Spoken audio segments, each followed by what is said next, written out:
Let's have a nice cup of TRE in the afternoon with Hannah Murray. Joining us on the line is Professor Magdi Yacoub. He is the founder of Chain of Hope, which exists to help children with heart disease in developing and war-torn countries.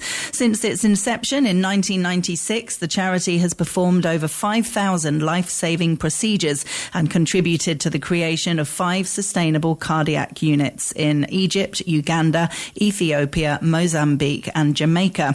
Last week, there was a Share Your Heart exhibition at the Saatchi Gallery to mark 30 years of saving children's lives, where they auction art by various artists and celebrities, including Donny Osmond, Olivia Colman and Gillian Anderson. Welcome to the show, Magdi.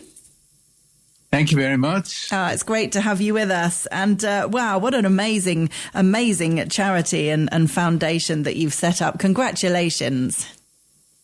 Thank you. I enjoyed every minute of it. Because it is such a worthwhile thing which gives massive satisfaction. Yeah. So what made you set up this charity 30 years ago? Just a thought that there was a very large amount of information accumulating. I was working very hard with research, with new operations, with new ideas. And it dawned on me, why are we doing this? And it was obvious that it is for the benefit of the community. But which community? Then it was quite obvious again to me at the time, and even now, that only a minority of the population of the world benefit from all these discoveries. And the brunt of disease, particularly cardiovascular disease, is huge worldwide. And 80% of it falls on low and middle income countries. So that was a very strong impetus, if you like, which made me think something has to be done about this. Yeah, it's very easy for those of us who have grown up in countries with access to healthcare to take it for granted and just know and assume that it's always there and always should be there. And, you know, we expect it as quick as possible. But we have no idea really what it must be like to grow up in a country and not have access to healthcare, particularly being a parent of a child. Absolutely, you're absolutely right in that if you have a sick child, the whole family, dare I say, the whole community is affected. They are worrying, they can't go to work, they just are sad, and just we have the tools to change all that. Once the child is treated, the whole community benefits in a massive way. So it really is a very worthwhile job. Yeah. So how do you go about finding out what countries or even what towns or villages need your help? How do you decide that? I think that's a very good question. All countries, the low and middle income countries, and as you know, there are so many of them. But what we try and find is a nucleus of stakeholders, we call them, interested people who can look after the children after they are operated on either by operation or by percutaneous catheter interventions. They need to be followed up because early in our experience, we used to go with missions, perform a lot of complex surgery. Children are fine. And then when we leave, and ask what happened to these children a year later, we find a lot of them have already died because nobody was caring for them. Yeah. So we learned the lesson that it is absolutely essential to have people on the ground to follow up the children and the young adults after they are operated on, to make sure that they derive maximal benefit from the intervention. That's really interesting, and what a lesson to learn, the huge importance of aftercare. You know, the operation obviously is a big deal, but how sad to understand and realize that so many things can go wrong after the operation without the right care. Absolutely. And that even developed further in that we now spend most of, if not all of our time in establishing units which are self-sufficient. So we train people on the ground to take over as quick as possible and provide that service to the community. This is our burning desire, and effort now is directed towards that.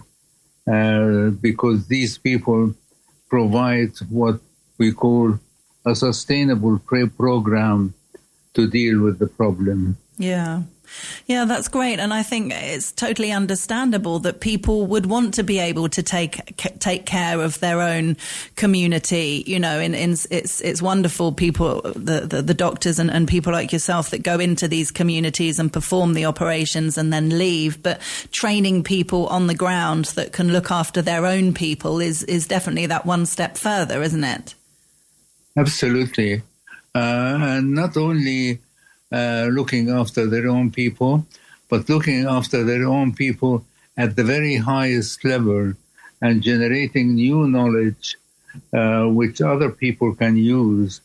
So it's a win-win situation because when you generate new knowledge from understudied population, everybody benefits here, even people in the developed world. Yeah. So it's a win-win situation. It's not a one-sided formula, if you like. No, for sure. And very empowering for these people to learn these new skills and know that they are able to look after people themselves. Yeah, and they gain dignity themselves. Yeah. And dignity is such an important point because also the patients themselves, when they are sick, they lose their dignity. So it's very important to give them back their dignity, not only to the doctors, but to the patients involved. And that's, again, a very satisfying effort. Yeah. And also, when you're sick, when you're in hospital, the difference it must make to be looked after by somebody who speaks your language and is where you're from. That again, as a patient, gives you that little bit of extra comfort and security, I suppose. Oh, absolutely. The problem is that there is massive lack of both human and physical resources to do that. But at least the principle now is established, and we have Chain of Hope has units around the world which demonstrate that it can be done, and they act as models for the others to follow, trying to find both human and physical resources to perform what is really not only needed, but it's essential. Yeah, definitely. So tell us about the Share Your Heart exhibition that took place last week at the Saatchi Gallery. I do hope it was a huge success. It was indeed, in more than one way, because it was a public relations exercise where people got to know about the charity. but you'll be surprised how many people do not know enough about the charity and want to donate. Also, it was an opportunity for people to express, especially artists, their artistic abilities. And on that evening alone, the charity gained £100,000. So amazing. It was a win-win-win. Yeah, lovely. Everybody enjoyed themselves tremendously for a very important cause. Yeah. And it's so nice how many celebrities and public figures from all over, from the world of fashion, from television, from pop music, actors and actresses, both sides of the pond. I mean, really wonderful how many big names wanted to be involved, which makes a huge difference PR-wise, doesn't it? Absolutely. Yeah, you're absolutely right. Nice. And so all of these celebrities, they had to produce a piece of art, did they? They did indeed. And some of it was exhibited on the walls. Some was auctioned. There was a silent auction as well. And importantly, people walked around developing friendships and knowing more about the charity. So it was a very successful evening. Yeah, great. Well, if people want to find out more information about the charity, Chain of Hope, there is a website with lots of information, chainofhope.org. And of course, if people want to get involved, if they want to do their own event to raise money or, of course, donate money, that can all be done via the website, yes? Yes, indeed. Great. Okay, well, lovely to speak to you, Professor Magdi Yacoub. Thank you very much for joining us. Thank you.